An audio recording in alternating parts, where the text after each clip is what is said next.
Now, recently, coast leaders met to discuss unity as well as other issues facing the region to create a common front for the coastal region going forward. However, many questions have arisen as to the real issues discussed. And to unravel that meeting, we are joined by Kilifi Governor Amason Jeffer Kingi. Thank you so much for joining us. First things first, with all the speculation that's going on, what was the meeting all about?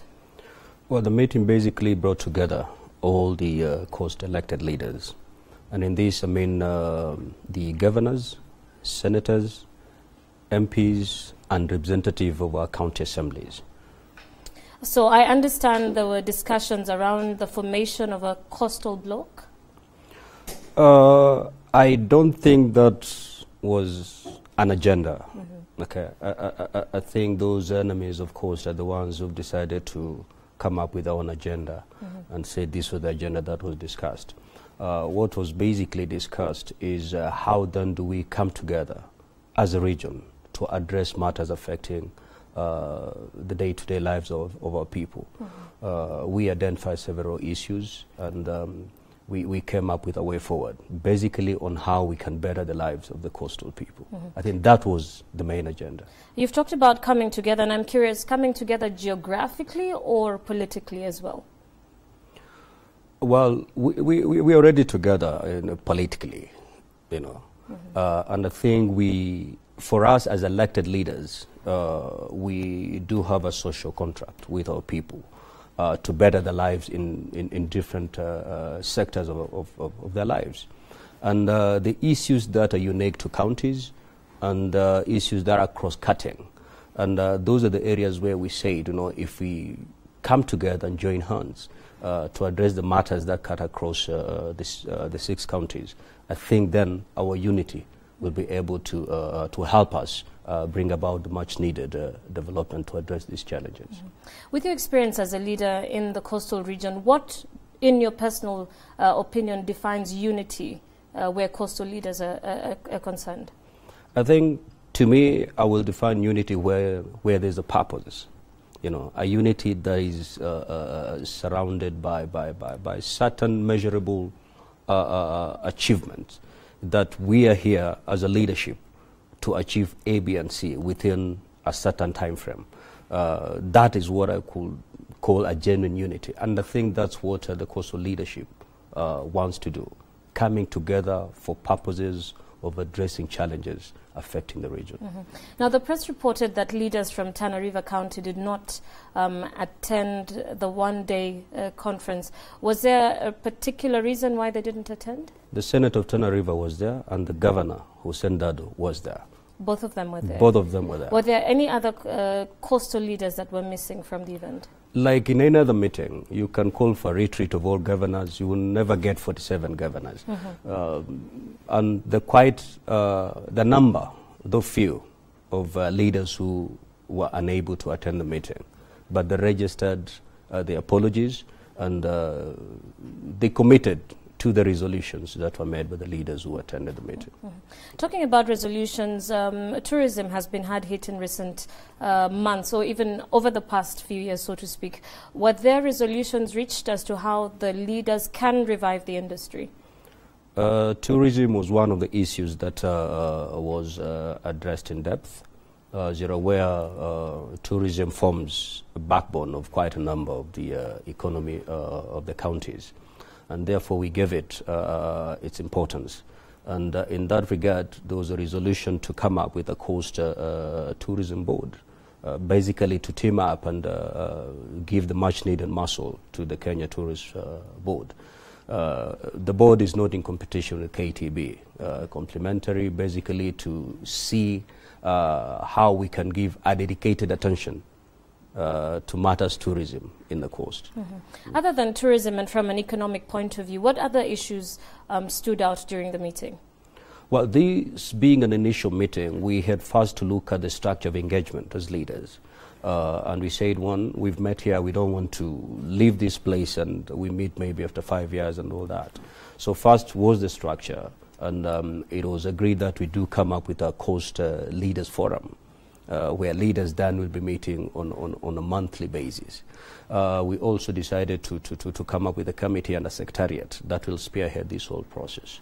The other thing that we agreed on the structure of engagement is to come up with a commonwealth of the 6 counties with dedicated divisions to handle aspects of the coastal challenges, be it political, social, or economic. So these are the structural resolutions that we came up. And once then they're up and running, the rest will simply dovetail into this and we'll be ready to go. All right. And what do the people of the coast really want, in your opinion, and were their views included when the leaders of the coast province, the coast region came together? You see, the people of coast listened to the leaders. When we were campaigning, we told them when we get into power, these are the kind of things that we're going to see as change.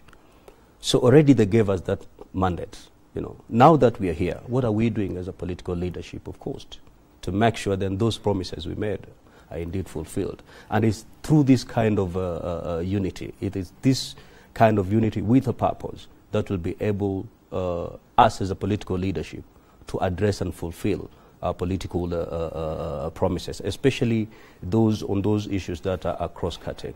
So indeed, this is a time now when we need to implement and come up with solutions to address the problems and the promises that we indeed promised. And I believe from that meeting, we should be able in the near future, in the next 1 or 2 years, to see quite a number of tangible way of handling this. We're even talking of coming up with an investment bank. One of the major problems facing the coastal person is basically lack of capital to come up with any economic activity. We have realized that the counties themselves, in as much as we are trying to employ people, we will not be able to bring everyone to be a staff of the county. So the thousands and thousands of youth that are left out from the mainstream county employment, what alternatives are there? These are the people who are supposed to access cheap credit. And the mainstream banks are unable to cushion this very crucial population. And therefore, the thinking and the resolution to come up with an investment bank is basically informed by the fact that we have, in fact, 60% of the coastal population is under 30. That makes it extremely crucial to make sure we engage our youth in economic, productive activities. And I believe the thinking of setting up a coast investment bank was informed by that. Speaking about lifting the economy of the coast, the industries that flourished in the coast in the earlier years, talk of cashew nuts, coconut oil, cotton, for instance. Do those still matter, or are they completely in the past? Because they would, should these industries be revived, then they would play a key role in increasing the employment level of the region. They still matter very much. You know, the biggest problem we've been having since independence over the years, until maybe the advent of the new constitution, was the fact that when you talk coast province, then as a province, agriculture was never linked, you know. Coast and agriculture will never be on the same sentence. It was thought of tourism and tourism and tourism, to the extent that agriculture as a sector, as an economic sector of growth, was actually put at the back burner where coast was concerned. Now every county is coming up with measures to revive these things. And that's why we said, why should we then do it independently as 6 counties?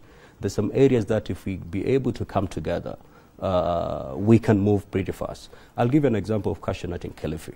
You know, we have a shell in the name of a plant in Kilifi, and we want to revive that. But the revival is a whole procedure in itself, because we don't want just to revive the industry as an industry. Where will it get its raw material? So as a county, we have now started depositing that interest back to the people, because the farmer in Kilifi has cut down the crop. It was no longer productive to be a cashew nut farmer. So first we need to ignite that interest first, and then cluster our farmers, give them farm inputs, and then now handle the plant that is supposed to get the raw material. Quite a number of investors are willing to come down and invest in this area. But the biggest question is, where will I get the raw material? So we decided we do a bottom-up approach. First, let us deposit the interest. Let us have farmers be able to undertake at a large scale the farming of cashew nut, and then the rest will fall in place. So this is being replicated in quite a number of sectors: cotton, coconut, and every county is doing the same thing. So we realize if we are able then to share experiences and be able to hold hands, this will be much easier than it will be if each county is going to do it independently. As we wind up, Governor, and talking of holding hands, there have been concerns of the coast segregating itself. What are your thoughts about that, especially in view of the meeting? That is neither here nor there. You know, coast is very much part of this country, and it remains so. I think what has informed that kind of thinking is what we've seen in the last 5 or 6 years. You know, the agitation basically for, and this is a result of marginalization. You know, the coast person felt he's marginalized. He's not getting a right share of the national cake. And they felt like it's gone to a level where I need to make my position known. You know, you either share this cake equally, or you just leave me all alone together so that I can chart my destiny as a person. And because of that, desperation came in. And out of desperation, quite a number of unwelcome groupings started coming out, basically agitating for crying for attention, to the extent that people went to the extreme, for example. And you've heard of MRC talking of secession altogether. Because the first alternative, in fact, the idea of the coastal person was federalism, you know. So when that wasn't coming, people went to the extreme. And in any negotiations, if you want to negotiate and get to your position, the best thing is you go to the extreme. And that's why we had this call of secession, that Pwani, see Kenya, and all that. But you see, out of the new constitution, there's light at the end of the tunnel. What we have is not what we wanted as coast people. County governments. We needed full federal, a federal system of governance. So and do you believe the people, of course, still want a federal system? They still want it. And as a region, we are not going to just sit back because we have county governments. We'll continue engaging, because our dream, finally, is to see a federal state. So would I be right to say that coast leaders are still pushing for the formation of a coastal bloc as a federation? Well, I don't think it's an idea just for coast people. Talk to any person, because, you know, the Kenyans today, having tasted the fruits of devolution in form of a county government, they want more. And the next step is basically to come up with a full federal state. So this is not just an idea of the coast person. Across the country. Was it discussed at the meeting? Well, it wasn't really discussed. As I've told you, this is the first meeting. And for us, we were to lay the basis. But basically, what was discussed at the meeting was finding ways to strengthen devolution. And devolution can only be said to be extremely strong if you go the federal way.